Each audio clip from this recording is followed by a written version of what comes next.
Biak ini sangat strategis. Saya selalu katakan bahwa Pulau Biak adalah beranda Indonesia di Pasifik. Di sebelah Biak ini berbatasan dengan Kabupaten Supiori.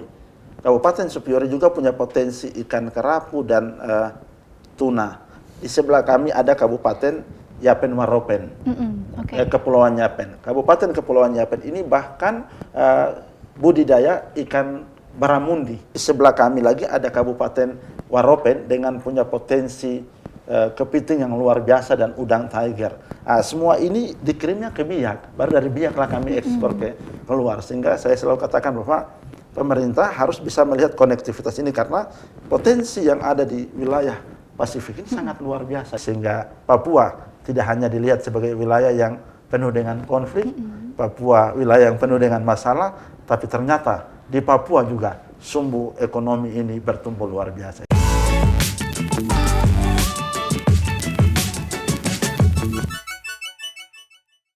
Halo sahabat Kompas.com, kembali lagi di program Nusa Raya bersama saya Nastasia. Nah, hari ini seperti biasa kita akan mengulas mengenai potensi suatu daerah langsung nih bersama dengan pemimpin daerahnya. Nah, hari ini Nusa Raya kedatangan tamu dari Kabupaten Biak Numfor di Provinsi Papua. Selamat siang Pak Heri, apa kabarnya?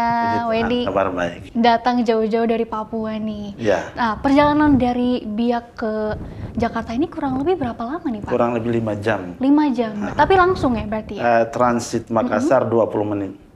Oke. Baru ke Jakartanya langsung ke Jakarta. 5 jam ya? Ya. Oke, baik. Nah, kalau misalnya Kabupaten Biak Numfor ini kan berarti dia terdiri dari 2 pulau besar ya? Ya. Ada Biak dan juga Numfor. Nah, tapi secara garis besar Kabupaten Biak Numfor ini daerah yang seperti apa sih Pak? Boleh diceritakan ke sahabat Kompas.com. Baik, terima kasih. Assalamualaikum warahmatullahi wabarakatuh. Salam sejahtera buat kita semua. Pada kesempatan ini terima kasih untuk waktu yang diberikan kepada saya. Saya Heri Arionap, Bupati Kabupaten Biak Numfor. Perlu saya sampaikan bahwa Kabupaten Biak Numfor terdiri dari 2 pulau besar, yaitu Pulau Biak dan Pulau Numfor, tetapi juga dengan gugusan Kepulauan Padaido Aimando.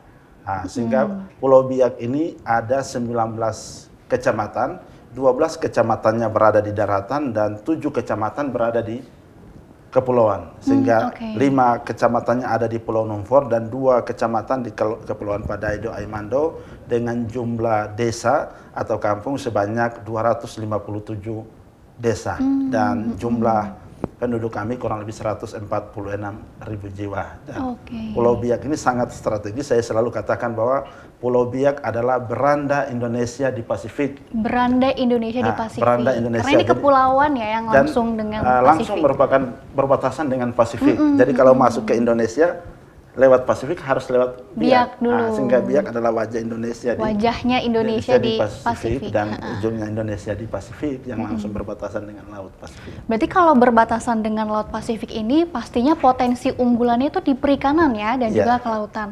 Nah, potensi di sana sebesar apa nih untuk perikanannya? Baik, terima kasih. Jadi kami Kabupaten Biak Numfor dan beberapa kabupaten sekitar yang ada di wilayah Teluk Cendrawasih, karena kami berhadapan di Laut Pasifik, memang potensi keunggulan kami adalah marine product atau perikanan.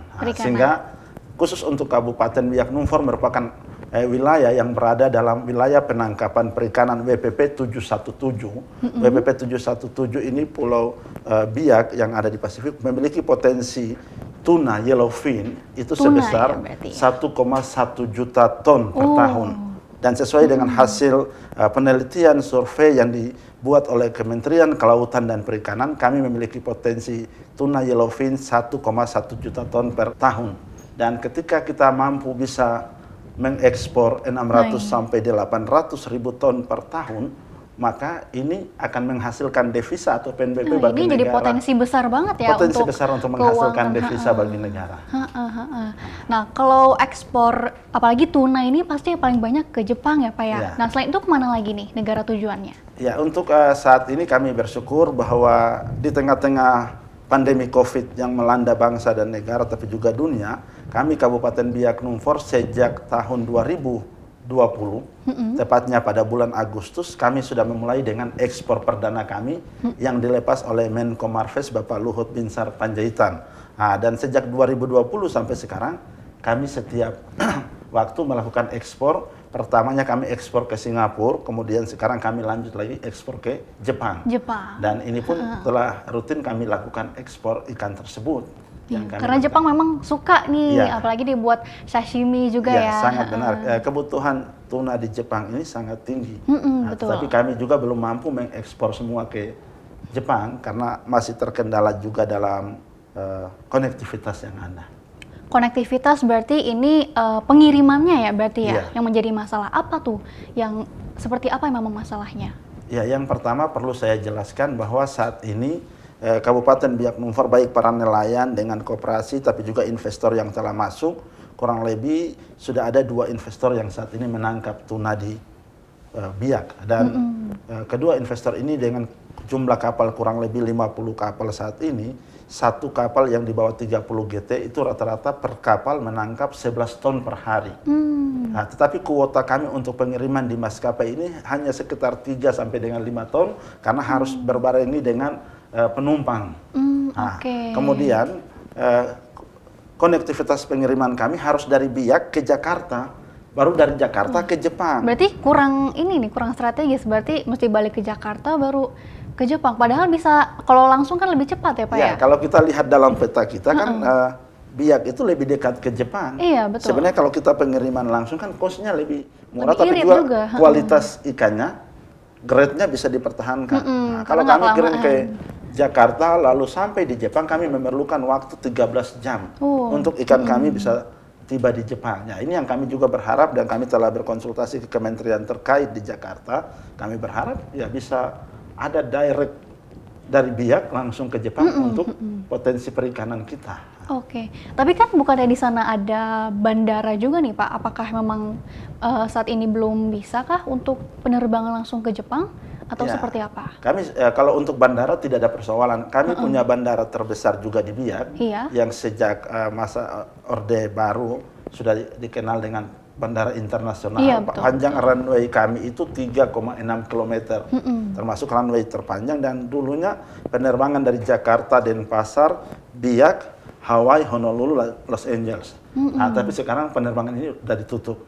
Kemudian kalau kita melihat bahwa konektivitas ini kalau dari Biak ke Jepang ini kan lebih dekat. Tapi ini kan kita butuh kebijakan pemerintah pusat.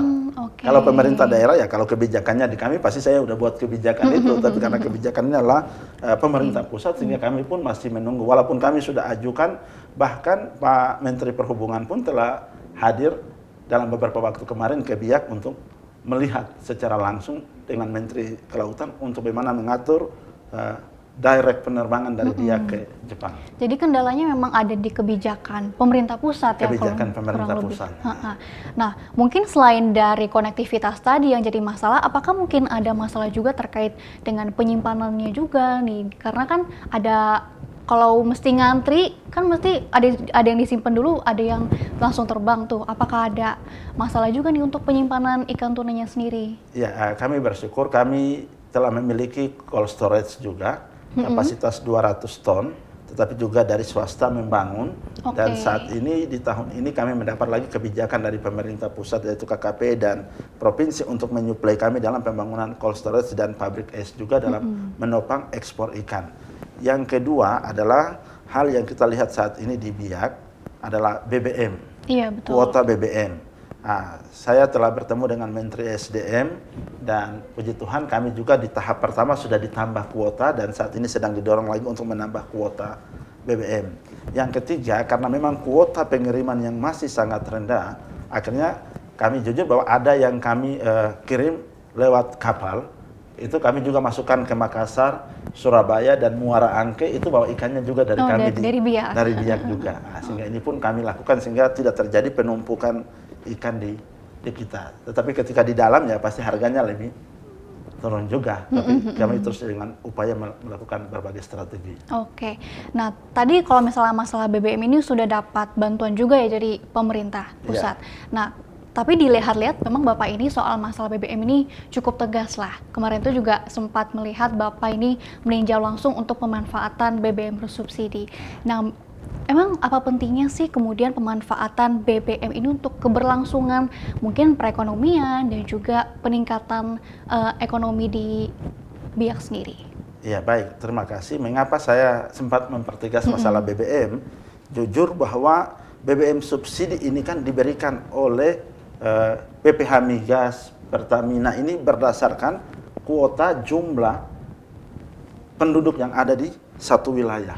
Betul. Nah, tetapi yang terjadi di Biak ini kan banyak juga kendaraan yang dari Makassar ataupun dari luar Biak yang belum merubah plat kendaraan mereka untuk didaftarkan di kabupaten cukup banyak. Ya saya harus katakan sangat banyak juga, sehingga akhirnya kuota BBM subsidi ini tidak mencukupi. Tetapi semua masyarakat kan pasti cari yang harganya subsidi lah lebih murah. Akhirnya antriannya membludak. Nah, disinilah saya mempertegaskan bahwa kalau mau dapat BBM subsidi harus rubah plat nomor kendaraannya ke plat Biak. Plat Biak. Kenapa demikian? Supaya menambah subsidi BBM bagi daerah kita. Nah, ini yang saya pertegaskan kepada masyarakat. Walaupun ya memang ada pro dan kontra. Mereka katakan bahwa kenapa bupati melarang untuk yang bukan plat Biak harus mengisi BBM subsidi. Ya ini karena kuota yang diberikan ke saya adalah berdasarkan jumlah kendaraan yang terdata juga untuk mendapat subsidi di daerah. Jadi kalau datanya banyak kan nanti subsidinya juga bisa lebih banyak akhirnya supaya nggak ada bisa yang ngantri lagi. Iya, supaya semua juga kebagian. Benar. Kan ya. Nah, berarti ini juga sebagai salah satu upaya nih untuk karena rencana besarnya kan ingin menjadikan Biak ini sebagai lumbung ikan Indonesia ya Pak ya. Berarti ini salah satu upayanya dong berarti.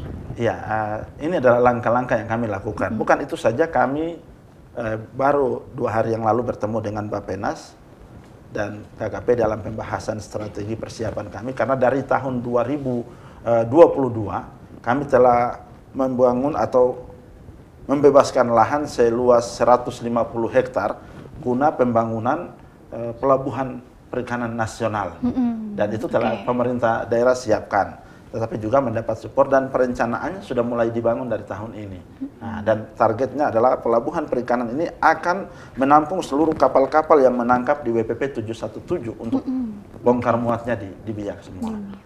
Oke, dan ini memang menjadi potensi besar lah untuk Kabupaten Biak karena kekayaan alamnya nih ya, ikannya apalagi. Ya, mungkin bukan itu saja, Mak. Saya perlu tambahkan lagi bahwa Biak itu adalah kabupaten di sebelah Biak ini berbatasan dengan Kabupaten Supiori. Kabupaten Supiori juga punya potensi ikan kerapu dan tuna.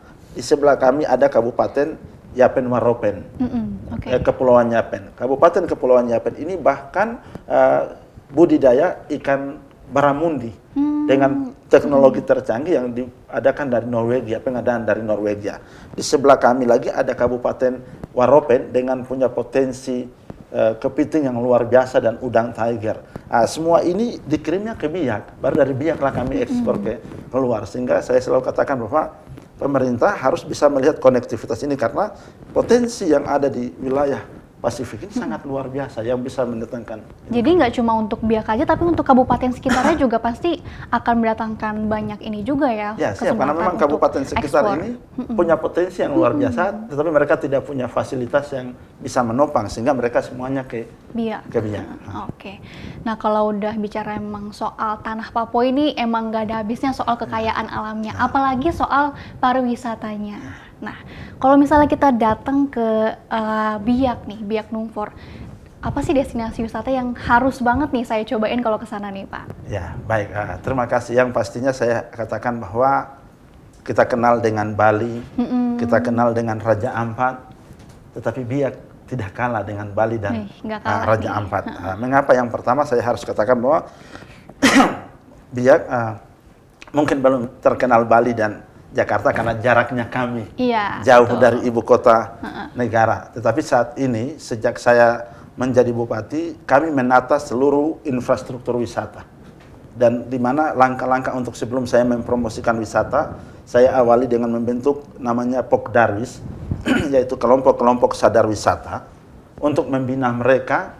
Kemudianlah baru kami menata objek-objek wisata yang ada. Barulah kami masuk ke dalam tahap pembinaan dan kemudian promosi. Dan puji Tuhan, saya harus katakan bahwa Biak sejak tahun 2020 sudah ditetapkan oleh Kementerian Pariwisata sebagai daerah prioritas pariwisata nasional. Oke. Nah, dan saya berharap dalam waktu dekat kami meminta kepada Presiden dan Kementerian untuk direvisi sehingga Biak masuk dalam 10 Bali baru yang harus dikembangkan. Yang harus semua orang tahu lah, Ya. ini ada nih di Biak nih. Tapi apa nih Pak yang jadi apa ya potensinya untuk pariwisata yang kayaknya semua orang bakal suka Ya, nih kesini? baik. Yang pertama karena kami kepulauan dengan gugusan kepulauan yang ada, keindahan bahari alam kami, pantai kami, saya katakan bahwa Biak tidak kalah dari Bali dan Raja Nggak Ampat. kalah dari Kami Bali, punya hamparan pasir putih dan gugusan kepulauan yang indah.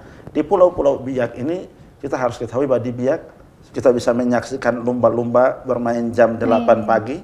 Kita bisa menyaksikan lumba-lumba yang bermain di jam 1 siang dan jam 4 sore. Sebagai bupati saya mengelilingi dan mencatat hari per hari untuk menghitung. Kemudian kami punya kepulauan yang indah di mana ribuan burung ada di sana dan bisa disaksikan di mentari terbit di sunrise ya, sama tapi sunset. juga di siang hari di sunset kita bisa menyaksikan keindahan burung yang ada. Itu dari alam kita. Kemudian di Biak itu ada yang namanya Telaga Biru.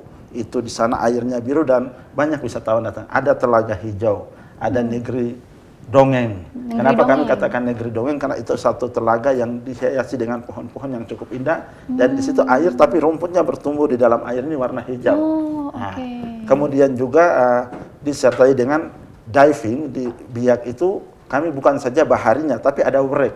Karena Biak adalah pangkalan Perang Dunia Kedua. Oke, jadi wisata sejarah juga wisata nih. sejarah ada, bisa diving dan melihat pesawat Katalin. Tapi oke, juga oke, beberapa peninggalan-peninggalan perang dulu masih ada di dalam laut dan kalau di Biak yang terdalam cuma Katalin dengan kurang lebih 28 meter. Nah, sehingga masih bisa diving dan melihat. Kemudian di Biak itu karena pangkalan militer pada saat Perang Dunia Kedua termasuk Bandara MacArthur ketika melakukan penyerangan waktu itu MacArthur bandaranya di Biak dan masih ada dan itu terpisah dari bandara utama yang hari ini ada bandara tersendiri di pulau. Nah ini berarti menarik banget nih wisata sejarah, mungkin bisa kalau dikembangkan bisa jadi kayak yang di Vietnam nih, orang-orang wisatawan asing bisa datang dan mungkin melihat-lihat ada peninggalan apa aja di sana. Mungkin ada rencana untuk diinovasikan untuk wisata sejarah ini? Ya, yang pasti satu lagi saya harus jelaskan di Biak itu ada satu objek wisata yang saat ini terus dikunjungi juga adalah Goa Jepang. Goa Jepang. Nah, Goa Jepang ini kurang lebih ada 6.000 tulang belulang tentara Jepang yang dibom oleh sekutu dan mereka tertimbun di dalam situ. Dan ini saya sudah renovasi dan buat menjadi satu lokasi yang terbaik untuk dikunjungi oleh wisatawan. Memang sempat kami diminta untuk mengikuti program repatriasi, pemulangan kembali tulang belulang tentara Jepang. Tetapi saya berpikir kalau ini saya pulangkan lalu wisatawan Jepang tidak akan datang lagi ke Biak.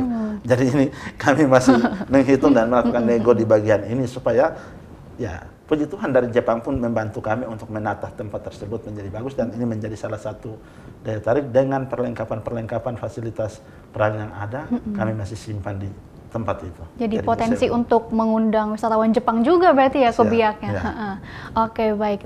Nah tapi tempat healing favorit Bapak deh kalau misalnya di Biak tuh kemana nih favoritnya? Kalau saya orangnya lebih suka di pulau. Di pulau, karena di pulau selain menyaksikan lumba-lumba ikan, lumba-lumba bermain, menyaksikan burung, saya juga hobinya mancing. Jadi bisa sekali mancing sekaligus mengunjungi objek-objek wisata. Kalau mancing biasanya dapat ikan apa Pak di sana? Nah, kalau ikan tergantungnya kita mau aja. Kalau untuk ikan mancing dan ada persoalan sehingga kami pun ada event festival untuk mancing, untuk diving, semua kami kolaborasikan. Banyak juga berarti festival di Biak ya Pak? Sejak saya memimpin awalnya kita buat 3-4 festival per tahun. 2019, 2020 kami sudah buat kegiatan karena pandemi 2021, 2022 kami sudah buat 8 festival setiap tahun.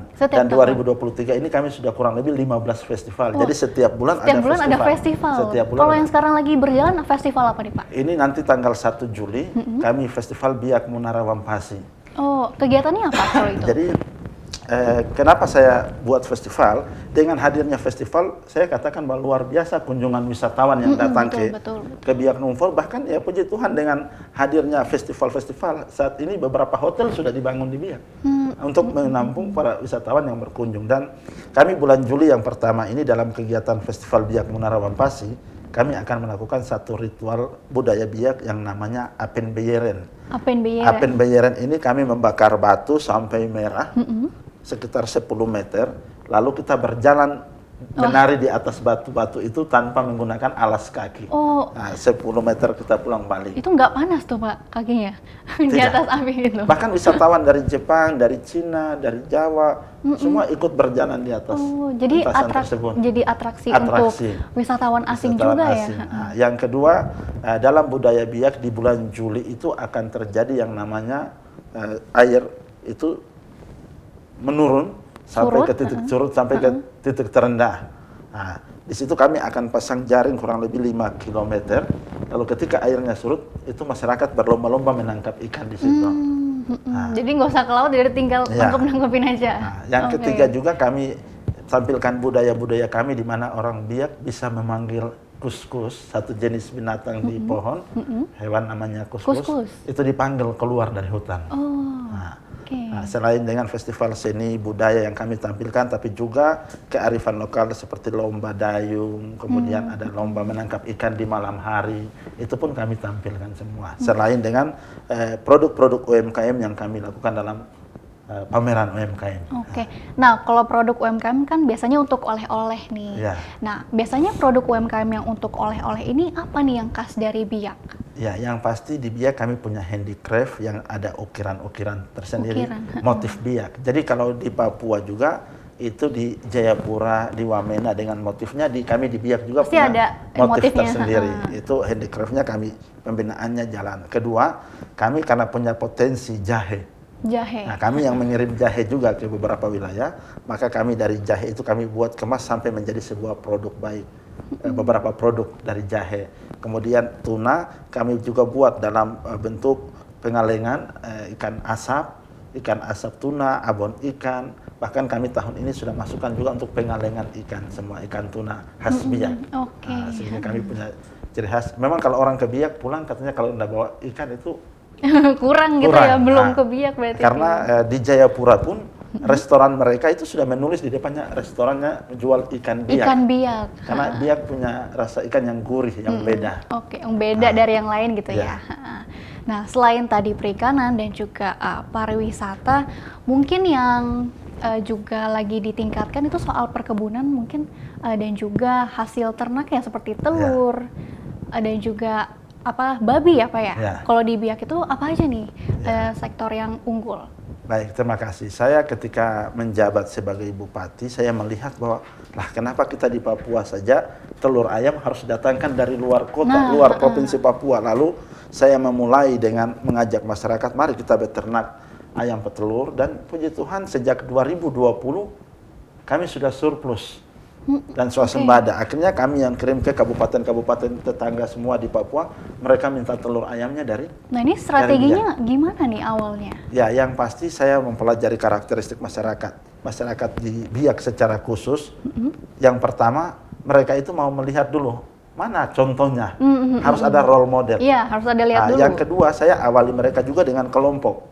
Tetapi ketika mereka kelompok, wah ternyata Anda bisa kerjasama di kelompok. Anda bisa kerjasamanya begini, karena iri hati, cemburuan. Oke. Nah, ketika mereka 8 orang, yang 3-nya malas kerja. Tetapi ketika bagi hasil, mau sama, akhirnya ribut, Wah, konflik. ini permasalahan berkelompok ini biasanya begini. Usahanya bubar, akhirnya saya bilang tidak bisa. Sekarang saya bijaki, kita usahanya per keluarga aja. Per keluarga Dan usahanya. akhirnya puji Tuhan per keluarga mereka bisa jalankan usaha ini. Yang keempat adalah hasilnya kan lebih cepat. Kalau peternak yang lain lama. Kalau ayam petelur setelah mulai bertelur malam ini, besok pagi bangun pasti sudah kumpul telur ayam, sudah jual, dapat uang. Jadi mereka juga mau yang lebih cepat, yang praktis, yang benar. Akhirnya berlomba-lomba lah mereka untuk mempeternakan ayam petelur. Dan puji Tuhan hari ini sangat luar biasa masyarakat beternak ayam petelur. Selain itu, saya membaca peluang bahwa di Papua itu babi menjadi penting. Menjadi penting kenapa? Ketika konflik, perdamaiannya harus ada babi. Ketika acara di gereja, pasti harus ada babi. Acara di pemerintahan harus ada babi. Acara di adat harus ada babi. Itu kita masih datangkan babi dari luar Papua. Wah, disitulah saya bentuk kelompok-kelompok masyarakat juga yang kalian bisa untuk beternak babi. Dan puji Tuhan hari ini kami kirim babi ke beberapa kabupaten yang selalu meminta babi. Karena saya selalu melihat ini peluang pasarnya dapat enggak? Jangan bikin usaha yang kita nanti di pasarnya susah. Nah, dan puji Tuhan ternyata babi sangat tinggi permintaannya. Dan juga ini perumah berarti ya? Iya. Dan sama kayak telur tadi, babi juga perumah berarti? Ya, babi ada yang perumah, tapi ada yang udah ada itu kelompok sendiri yang sudah lebih besar. Karena sendiri. saya kolaborasikan dengan tokoh-tokoh agama dan tokoh adat. Jadi di tokoh agama pun, baik di gereja, di tahmir, saya katakan begini, tokoh agama tidak hanya ceramah soal agama terus. Kamu ceramah agama, tapi umatmu lapar, tidak ada duit. Jadi tokoh agama harus ceramah agama untuk membangkitkan ekonomi masyarakat. Jadi masyarakatnya beribadahnya oke, tapi ekonominya baik. Gimana kalau siraman agama yang didapat terus tapi ekonominya, pasti penyakit-penyakit sosial ini akan tetap muncul bersama. Jadi harus terimbangi lah rohani dan juga jasmani, perutnya juga harus terisi. Akhirnya saya coba lihat lagi, kami cabai rawit, cabai kecil, itu kita datangkan dari luar. Nah, setelah saya menjabat, saya pelajari, cobalah kita tanam cabai. Akhirnya saya pun sendiri buat kebun cabai. Oke, jadi nyoba sendiri dulu kepala ya? dinasnya semua saya suruh tanam cabai. Akhirnya kepala sekolah, anak sekolah kita wajibkan semua. Dan hari ini kita surplus. Bahkan kita yang kirim cabai keluar Biak. Kita lanjut lagi dengan tomat, kita lanjut dengan jahe. Bahkan hari ini kami sudah panen bawang merah juga dengan target saya minimal kalau diizinkan Tuhan, diridhoi akhir tahun, Biak harus sudah surplus bawang merah juga. Dan ini kan bisa dilakukan oleh rakyat. Berarti kan bagaimana pendekatan kita ke masyarakat. Saya sampai komunikasi dengan petani. Jadi saya punya HP, saya siapkan HP itu, saya buat grup WhatsApp petani Kabupaten Biak Numfor. Saya buat grup WhatsApp nelayan Kabupaten Biak Numfor. Dan saya satu grup dengan mereka. Jadi ketika ada kendala pupuk, mereka lapor Pak Bupati. Langsung lapor. Dan saya datangi mereka di kebun-kebunnya mereka. Jadi saya jujur, saya mungkin bupati yang jarang berkantor di kantor bupati. Dan berarti seringnya nih datang ke mungkin desa-desa dan juga mungkin peternakan juga ya, Pak? Saya tahun pertama jadi bupati itu saya rajin di kantor. Tapi tahun kedua sampai dengan sekarang, sebulan saya paling banyak 2 kali saja di kantor bupati. Sisanya di luar. Sisanya saya ada di kebun, di peternakan, di objek wisata. Jadi silakan kepala dinas, kami rapatnya keliling. Bahkan rapatnya di pasar, supaya kita bisa melihat langsung kondisi-kondisi yang ada. Jadi ya saya jujur bahwa saya bupati yang sebulan hanya 2 kali di kantor. Jarang ke kantor ya. Hari lain kerja kepala dinas kami rapatnya ya rapat di kebun, rapat di objek wisata, rapat di pantai langsung supaya tindak lanjut. Karena kalau di kantor terlalu banyak teorinya di sana aja. Nah, kalau misalnya sering belusukan, jalan-jalan gitu ya, mungkin apa sih aspirasi masyarakat yang paling sering didengar nih, Pak, keluhan-keluhannya? Ya, yang pasti masyarakat di Biak itu yang pertama mereka harapkan adalah, Pak Bupati, kami ingin anak-anak kami ini bisa sekolah lebih tinggi lagi. Tapi ini kan biaya pendidikan juga masuk ke perguruan tinggi hari ini sangat tinggi. Sangat tinggi ya. Nah, kemudian ketika kami juga sakit, ada hal yang harus kami dirujuk keluar. Kami kendala dengan biaya. Nah, makanya saya mengajak mereka, kalau kalian bikin usaha A, B, C, D ini, you punya dana. Pendidikan mau mahal pun kau bisa bayar. Sakit, kesehatan mau seperti apapun kau bisa bayar. Dan bahasa sederhana yang selalu saya istilahkan di rakyat adalah seluruh jajaran di pemerintahan ingat bahwa yang dibutuhkan rakyat adalah yang pertama makan. Kedua, dompetnya itu harus ada duit. Dan yang ketiga, maka apa yang diinginkan bisa dilakukan. Walaupun kita katakan bukan uang, bukan segala-galanya, tapi ketika tidak ada uang juga menjadi dinamika susah, pemerintah akan stres. Maka kita harus mendekatkan program yang membuat masyarakat itu makannya baik, dompetnya terisi. Maka enggak usah yuk pikir kesehatannya, enggak usah pikir pendidikannya, pasti dia akan berikan yang terbaik buat anak-anaknya. Ketika kita punya orang tua mampu, mana ada orang tua yang mau anaknya sekolah di sekolah yang tidak berkualitas. Nah, jadi pola ini yang saya dorong untuk ada di masyarakat. Oke. Ada nggak sih PR besar yang mungkin harus dibenahi lagi di Kabupaten Biak Numfor ini? Iya, yang pastinya saya katakan bahwa melayani masyarakat yang merupakan manusia. Manusia itu makhluk yang tidak pernah puas. Dan setiap waktu ada sejak kebutuhan yang kita lakukan. Saya pun sebagai bupati, saya menyadari hal yang kita kerjakan ini pasti ada pro dan kontra di masyarakat. Tetapi bagi saya selalu katakan bahwa saya tidak pernah alergi dengan kritik dan saran. Karena orang mengkritisi saya adalah bentuk cinta kasih dan perhatian mereka ke saya. Ketiga, kalau tidak mau dikritik, tidak usah jadi bupati. Tidak usah jadi bupati lah, bikin kebun aja supaya tidak ada yang mengkritisi kita. Nah, sehingga saya perlu sampaikan bahwa masih banyak hal. Yang pertama, saya terus sedang berjuang supaya masyarakat Biak Numfor itu semuanya bisa rajin bekerja dan punya pendapatan yang bisa menjadi sumber penghasilan utama bagi keluarga mereka.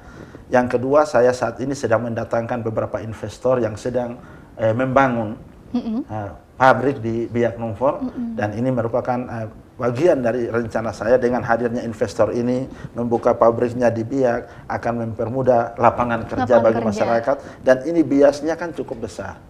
Ketiga adalah saya mendorong kenapa festival dilakukan terus. Karena dengan festival dilakukan, para wisatawan akan datang ke Biak. Mereka akan menginap di hotel-hotel. Mereka akan menggunakan ojek, mobil rental. Mereka akan makan di warung-warung. Berarti para petani dan nelayan punya hasil produksi semua akan terserap. Dan puji Tuhan, inilah kita secara bertahap terus menuju ke arah ini. Dan yang berikut adalah secara khusus di birokrasi, saya selalu melihat bahwa para birokrat ini terus saya ingatkan mereka. Jangan kerja karena ingin berhasilnya program, tapi kerja ini untuk keberhasilan rakyat. Mengapa? Banyak di dinas-dinas juga yang cuma asal program ini selesai, laporannya jalan, tapi dampaknya ke masyarakat itu masih kurang pas. Nah, ini yang saya juga mendorong untuk mental birokrat di pemerintahan ini harus lebih programnya pro rakyat. Oke. Nah, mungkin apa nih terakhir harapan besar Bapak untuk Kabupaten Biak Numfor sendiri? Ya, yang pasti harapan saya masyarakat Biak Numfor ini sejahtera. Sejahtera ini yang pertama, butuh dukungan dari seluruh stakeholder dan seluruh elemen. Persoalan utama kami juga di Biak sampai dengan hari ini, perlu saya sampaikan, saya meminta juga kepada pemerintah pusat, secara khusus Bapak Presiden Jokowi, bahwa Biak punya potensi tuna 1,1 juta ton yang akan menghasilkan devisa atau PNBP bagi negara sebesar 17,5 triliun per tahun berdasarkan presentasi dan penelitian yang dilakukan oleh Kementerian Kelautan dan Perikanan. Ini adalah kesempatan yang luar biasa. Kalau saat ini negara membutuhkan dana untuk pemerintahan yang ada, untuk menjalankan roda pemerintahan dan pelayanan, Biak punya potensi. Biak hadir bukan untuk meminta dana saja dari Jakarta, tapi Biak membantu negara. Maka kalau kita bisa menghasilkan 17,5 triliun per tahun ketika ekspor yang dilakukan, maka apa salahnya butuh kebijakan konektivitas dan regulasi yang lebih cepat dalam percepatan pembangunan sektor perikanan dan marine produk yang ada di wilayah Teluk Cendrawasih. Yang kedua, sel Teluk Cendrawasih ini sangat penting. Maka kami mohon dukungan pemerintah pusat yang akan di mana terselenggaranya sel Teluk Cendrawasih pada tanggal 1 hingga 7 November 2023. Biak ini beranda Indonesia di Pasifik, wajah Indonesia di Pasifik. Sudah luar biasa potensi yang ada. Kami mohon dukungan Bapak Presiden dan kementerian-kementerian terkait. Dan yang keempat, Biak Numfor ini kami sudah bersyukur karena pembangunan yang dilakukan, tapi kami juga memberikan daerah kami sebagai wilayah pertahanan militer Indonesia di wilayah timur dan menjadi wilayah alutista TNI Skuadron 27 alutista TNI di wilayah timur. Maka harapan kami dari sisi keamanan dibangun, tapi sisi ekonomi dan potensi daerah harus dibangun untuk mewujudkan masyarakat Biak Numfor yang religius, berkarakter dan berbudaya sebagai satu sumbu pertumbuhan ekonomi di wilayah Papua, Teluk Cendrawasih dan di Indonesia bagian timur. Ini yang menjadi harapan kami sehingga Papua tidak hanya dilihat sebagai wilayah yang penuh dengan konflik, Papua wilayah yang penuh dengan masalah, tapi ternyata di Papua juga sumbu ekonomi ini bertumbuh luar biasa. Itulah harapan kami dan kedepannya anak-anak Biak terus kita tingkatkan SDM mereka. Jadi kalau lihat Papua bukan hanya konfliknya aja, tapi ada begitu banyak potensi di sana, apalagi kalau di Biak potensi ikan tunanya ya Pak ya. Oke, baik. Nah, terima kasih Pak Heri sudah datang dan juga cerita-cerita soal Biak nih. Semoga nanti kapan-kapan bisa ke Biak buat cobain sashimi tunanya nih. Dengan senang hati. Oke, baik. Nah, sahabat Kompas.com, itu dia tadi perbincangan saya dengan Bupati Kabupaten Biak Numfor di Provinsi Papua. Sekian episode Nusa Raya kali ini. Jangan lupa untuk subscribe dan juga follow media sosial dari Kompas.com.